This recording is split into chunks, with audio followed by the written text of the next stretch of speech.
Good afternoon, good morning, good evening, everybody. It's a little late, but it is Sunday, September 14th. It's time for the High Risk Wrestling podcast. I am your host, Jeremy Pierce. You know you can check out the socials on Charismatic Creations on Facebook and YouTube, Charismatic_Creations 52 on Instagram, and of course the 215 on Twitter. One day, someday, y'all, I will get a website up and running, focus more on YouTube, something. I got a couple videos to record for you guys. Anyway, I will not forget about those. I'm gonna do those today.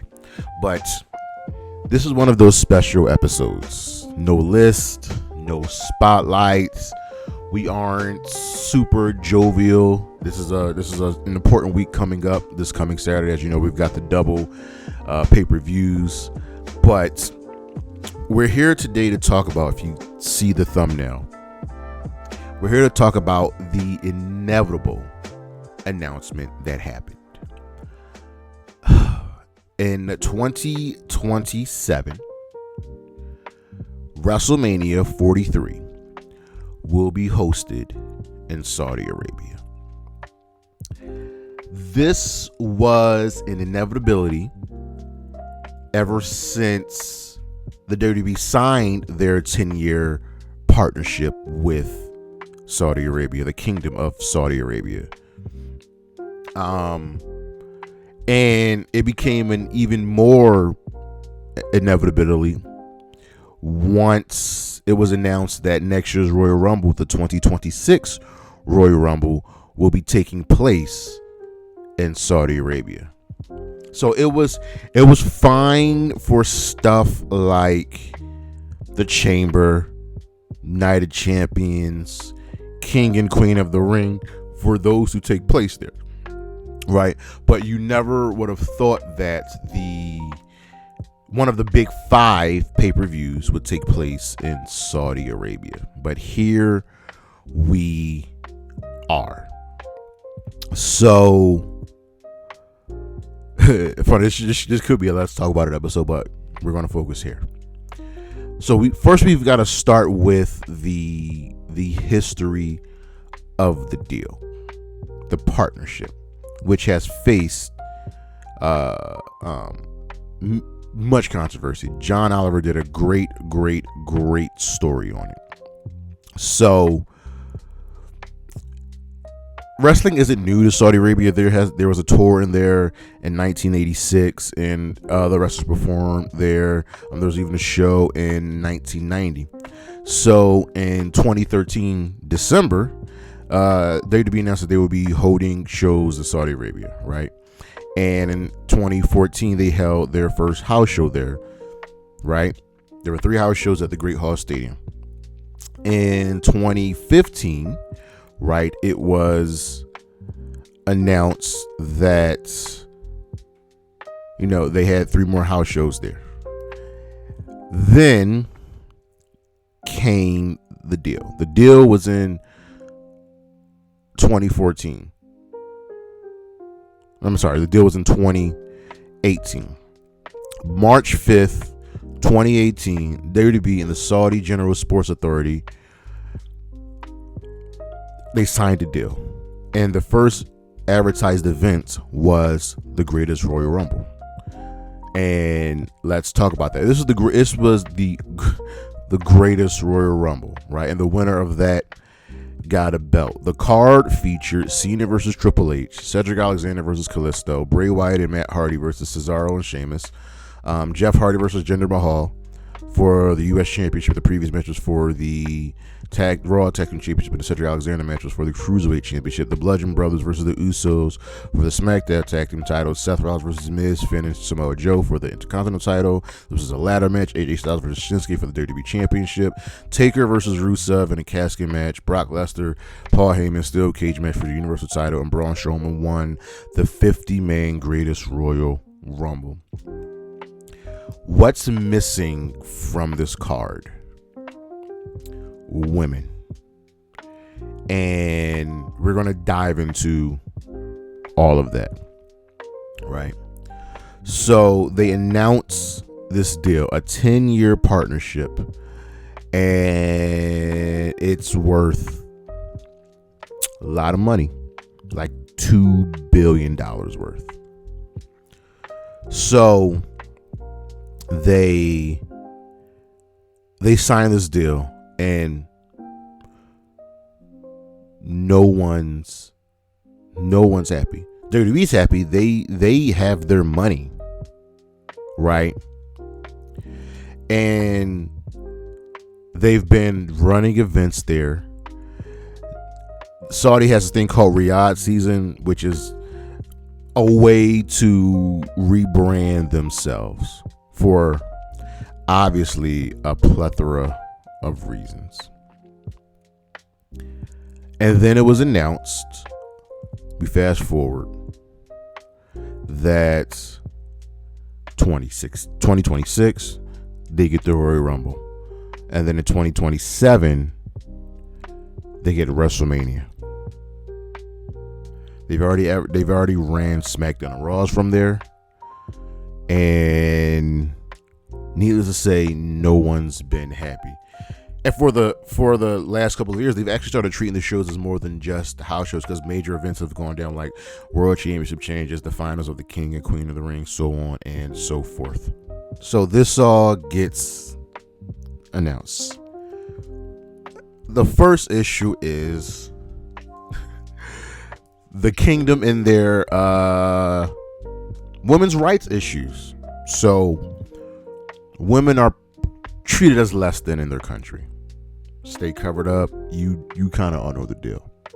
The WWE received heavy backlash for running events without any female talent. That was the greatest Royal Rumble. And after the many years, they've gone out of their way to build up the women, to make them equals. They run a show where the women are unable to perform. And from 2014 to 2019, there were no women on the shows due to the country's horrible limitations on women's rights. Triple H, this dumbass, said that, and I quote, "I understand people are questioning it, but every culture is different, and just because you don't agree with a certain aspect of it, you can't dictate to a country about how they handle things. WWE is at the forefront of women's evolution in the world." Not true. And we have had the discussions about women competing and hope in the next few years they will. Once again, first of all, ladies and gentlemen, TNA is at the forefront of women's revolution. Let anybody change that. Consistent with the changes in laws for sporting events, women were finally able to attend their events, but they had to be accompanied by a male guardian. This was in response to a bunch of social changes by the Crown Prince, who repealed the previous legislation completely banning women from public events. During the Greatest Royal Rumble, WWE aired a promotional video which included women wrestlers and the ring girl. The stupid ass Saudi General Sports Authority issued an apology for indecent material that aired at the event. So women can't even wear what they want. During the second Crown Jewel event, Renee Young provided commentary for the show and did the same for the 2019 Super Showdown. And then, so we heard hours before that event, reports emerged that the WWE were attempting to add a women's match, which would have been Alexa Bliss versus Natalya. The woman joined the trip, but of course it was rejected by the Saudi Arabian government because the Saudi Arabian governments are pieces of shit. On October 30th in 2019, they announced the first ever match between Natalya and Lacey Evans. Got approved, and they had to wear full bodysuits instead of their normal ring gear. Now, mind you, Natalya's normal ring gear is actually a full bodysuit. And they both wore t-shirts over the bodysuits due to the country's conservative dress policy. The WWE celebrated this as groundbreaking. And it's a bunch of crap. It's a bunch of crap. The reactions from the media were mixed. Some were positive, but others, like Heavy.com, stated that the match was put in place to break barriers and further WWE's quote-unquote woman evolution, which is a bunch of bullshit. So you can feel proud for the ladies. It's trash. It's trash. And ever since then, the women have been able to wrestle there in full bodysuits. Mind you, they act like seeing these women in full bodysuits is supposed to be like a turn off. No. The Kingdom of Saudi Arabia is absolute crap. Let that sink in. It is. We have the unfortunate killing of reporter Jamal Khashoggi, who was killed by the kingdom. He was killed by the kingdom, Saudi agents. He was killed in the Saudi consulate. They removed ticket event information from the page, from their ticket page the day the event was announced. And they announced that the event will go on as planned. So now you're going to work for a kingdom, because all you care about is money, who killed a reporter who openly criticized them. Then you have wrestlers refusing to work. Because remember, WWE said this is all voluntary. Sami Zayn did not participate in the Greatest Royal Rumble as he is a Syrian descent. And the Saudi Arabia have strained relations with Syria. Noam Dar, who was hired at the time, an Israeli wrestler, has never participated in any of the Saudi events. Not a single event. And he's still signed to WWE. That's my fault. Daniel Bryan was scheduled to face AJ Styles for the WWE Championship, but he refused to work due to the Khashoggi murder. We all know Bryan Danielson, a man of utmost integrity and respect. His title match got bumped to SmackDown. Samoa Joe replaced him. Cena was scheduled to participate in the dumbass WWE World Cup, and he called it an honor privilege to compete in Saudi, but he was replaced by Bobby Lashley because he refused to work in the wake of the Khashoggi murder. Roman Reigns didn't participate. Uses leukemia as an excuse. Kevin Owens, Aleister Black, 2019, didn't travel. Again, Zayn and Bryan didn't travel.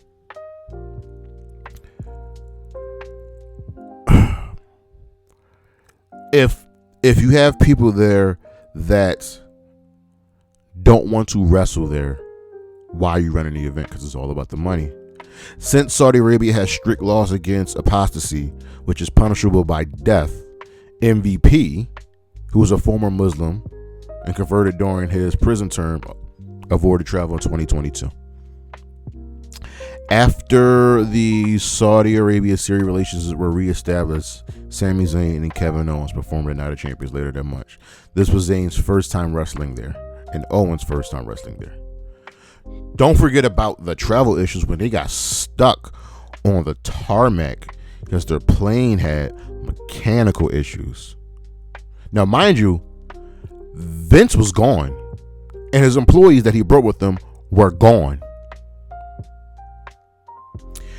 The wrestlers were supposed to fly back to do a SmackDown. They were still stuck there. This gave us the amazing SmackDown with NXT invading and taking over. It was a great, great, great show. So, like, all of these issues are going down. They're happening, and you just don't care. There was a lawsuit March 6, 2020. A retirement fund for firefighters filed against the WWE, stemming from concerns related to the fund's holding of WWE stock. According to Forbes, in an attempt at class action alleging that WWE defrauded investors via its handling of their deals with the Saudi royal family, who also control OSN, the network that airs WWE and program in Saudi Arabia. The lawsuit claims that Saudi Arabian government failed to pay WWE millions of dollars owed from the deal with the company, that WWE failed to disclose said payments issues, and that OSN unlawfully terminated a broadcast deal with WWE. So here's another problem. The fact of the matter is, it's not good. It's not good.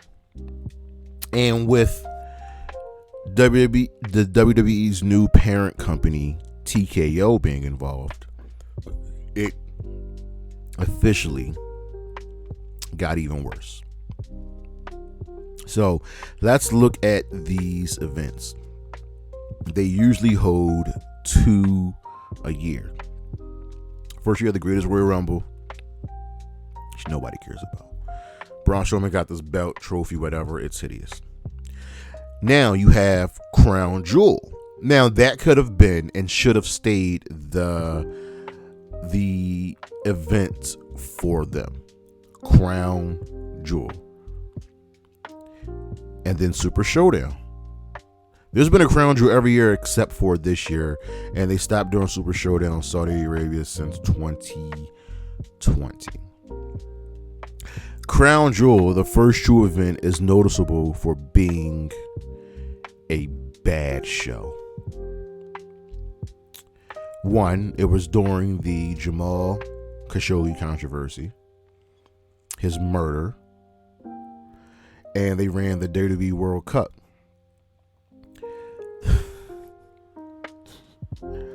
So, the show featured Shinsuke and Rusev on the pre-show for the U.S. title. 4 World Cup quarterfinal matches to open the show: Ray, Randy, Miz, Jeff Hardy, Seth, Bobby, Dolph, Kurt. I forgot Kurt Angle wrestled on the show. We had The Bar, who for some reason were accompanied by The Big Show, versus the New Day for the SmackDown tag titles. We had our 2 semifinal matches with Miz beating Ray and Ziggler beating Seth. We had AJ Styles defeat Samoa Joe to retain the WWE Championship. Brock beat Braun to win the vacant Universal Championship. Miz got hurt, so Shane McMahon replaced Dolph Ziggler to win the World Cup. I remember this. Everything else that came before, don't remember. But we all remember the main event match. DX versus the Brothers of Destruction. It was a horrible, horrible match. Triple H suffered a torn pec. No women were on the show.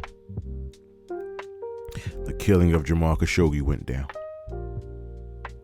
But again, this is PG family entertainment. So they ran Crown Jewel, and there's been multiple Crown Jewels. There's been, their Super Showdowns and all these random events. But then in 2022, they got their first real event. They got the Elimination Chamber pay-per-view. 2023, they got the Night of Champions pay-per-view. 2024, they got King and Queen of the Ring. The following year, they got Night of Champions. And now in 2020, first of all, I'm completely shocked that they've actually only ran one Saudi Arabia event this year. One. And it was Night of Champions. Next year, they get the Royal Rumble.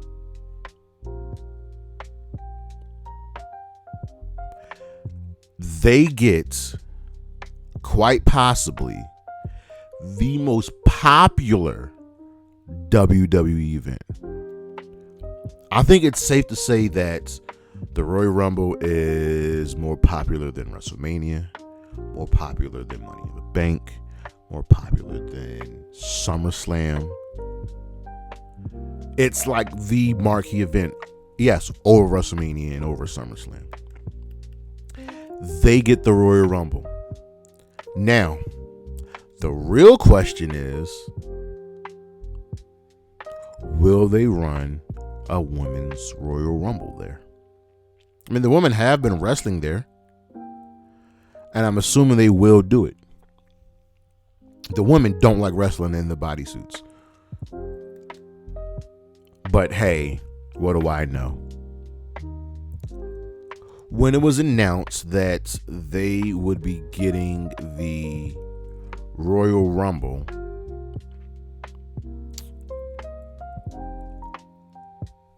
I figured, hey, it was bound to happen. This is what the Kingdom has been paying for. This is what they want. So they're getting the Rumble. Late last week, it was announced that they are getting Wrestlemania in 2027.